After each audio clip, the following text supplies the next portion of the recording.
you are in court because your attorney is late. Okay, so we only take a record in this court when the judge tells you to. Is this a tactic on the court's part to attempt to wear out the defendant so they can't access their right to trial? Oh. Stop interrupting me. Well, we're not on the record. Stop interrupting me. Right? I mean, we're not in Stop court. interrupting me. I mean, that's the reason I don't come to your court at 9. Because I know in another court, sir, here's your... Alright guys, today's video is a little different. Normally it's the defendant getting roasted in court, but this time, it's the lawyer. And let me tell you, this dude just does not know when to quit. Judge Boyd absolutely goes off on him for his attitude, and honestly, can't blame her.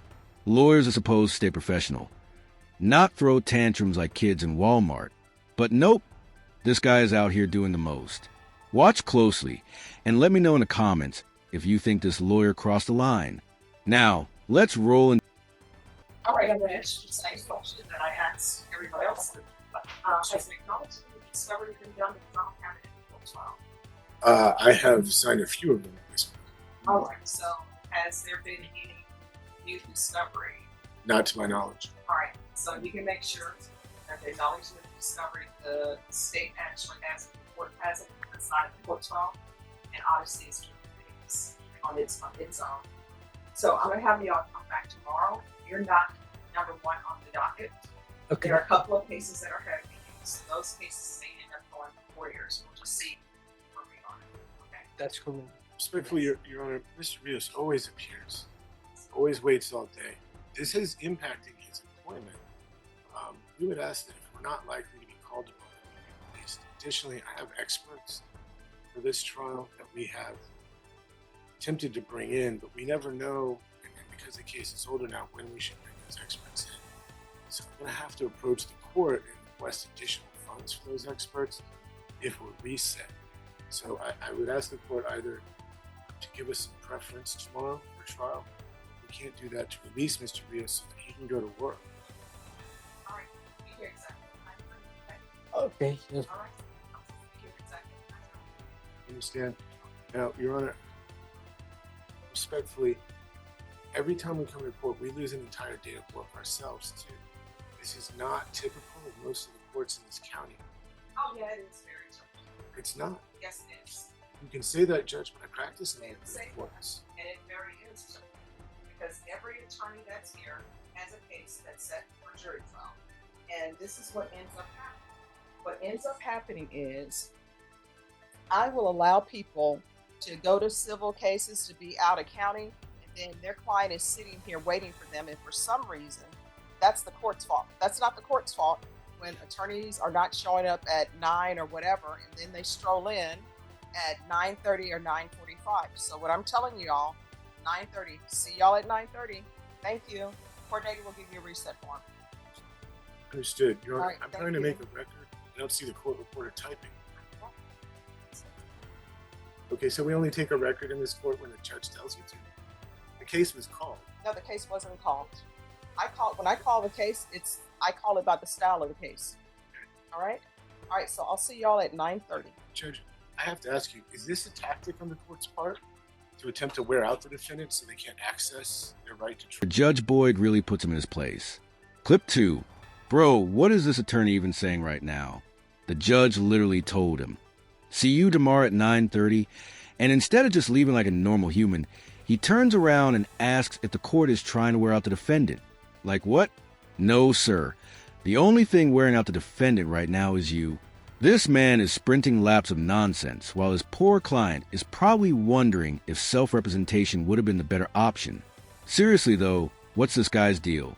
He acts like he's got a personal grudge against Judge Boyd, which is wild because she's one of the calmest, most patient judges out there. But patience has limits, and trust me, she's about to snap. Oh. I find that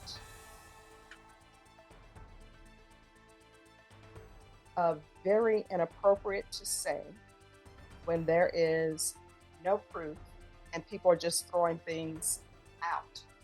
Now, what I can tell you, and I'm sure your client is aware, sometimes when we end up coming to court, we come to court because there are discovery issues.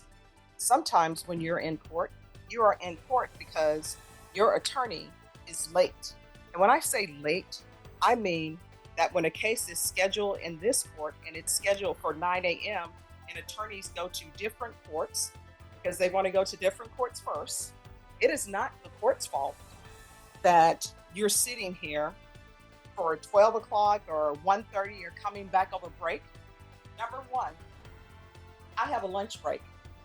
And there was a point in time where I would not take a lunch break. And the reason why I wouldn't take a lunch break is because I said, you know what? I've been a defense attorney. And when I was a defense attorney, what I would always do, I'm like, I have to be in like 5 courts. It would be nice if a court, if they could stagger their docket. And so sometimes I would be here, we wouldn't have a lunch break, and I would be here till 3 o'clock. And then you know what I discovered? When I would say that I'm going to be here till 3 o'clock, I'm working through lunch, other attorneys, you know what they would end up doing? Then they wouldn't show up in the morning. They would just show up at 1:30 or whatever because they're like, oh, the judge is going to stay there. So I stopped doing that because I need a lunch break, and that's what happens. So then my other question, I guess, is if you're not doing this to cause the hardship, it obviously causes some of the attorneys and insurance. Are you doing this for the YouTube? Because we don't have a record, right? Except for the YouTube. Yes, here's the thing. You're going to be back tomorrow at 9:30. You understand?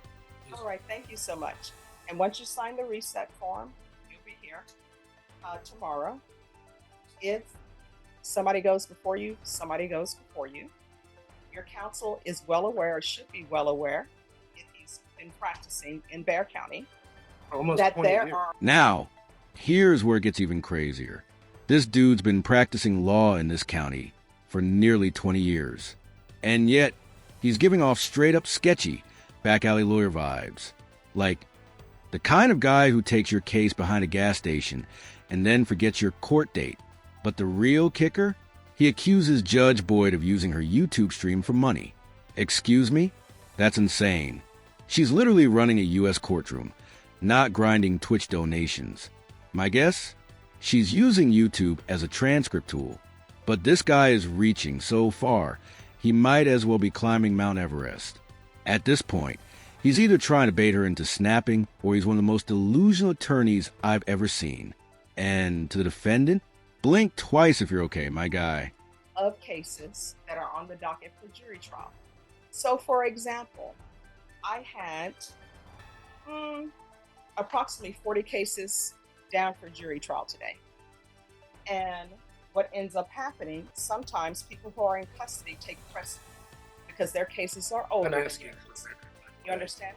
Because they're older than yours. So that's what happens. So then what ends up happening... Hey, this should get recognized. Excuse me, stop interrupting me. Well, we're not on the record. Stop interrupting me. Right? I mean, we're not in Stop court. interrupting me. Sir, here's your reset form at 9:30.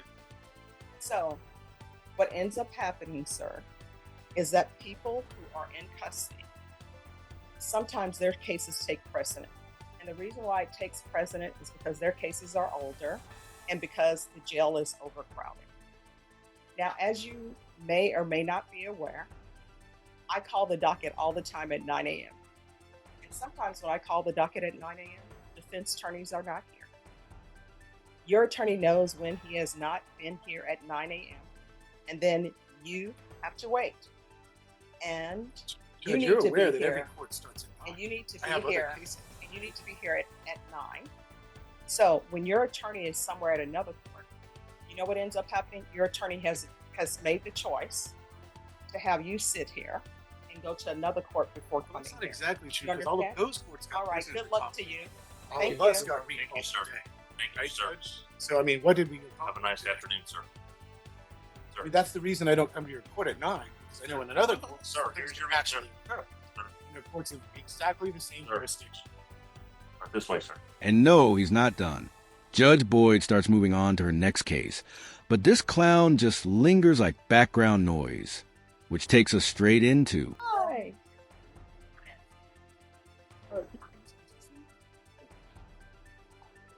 All right, Mr. Guzman.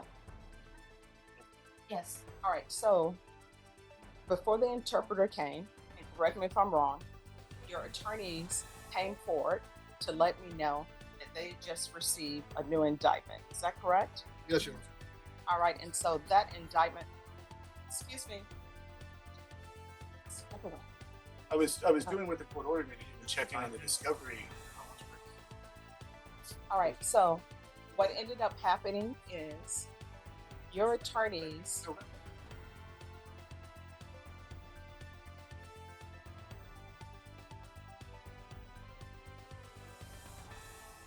All right. I feel like things have really changed the way people treat people, which I find very odd. Look, here's the reality. The lawyer was supposed to be there at 9 a.m., but he rolls in late, throws a tantrum when the judge makes him wait, and then acts shocked when she doesn't rearrange her entire docket just for him. Courts run on strict schedules for a reason. Judges don't have time to babysit lawyers who think they're VIPs.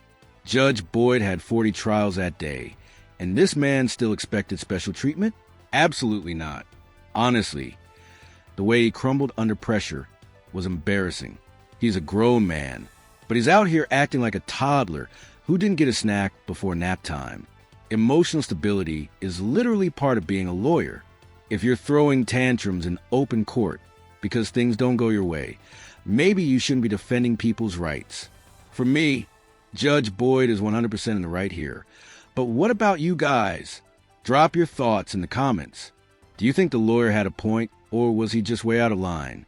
If you enjoyed this wild courtroom moment, make sure to hit that like button and subscribe because I post new videos every single day.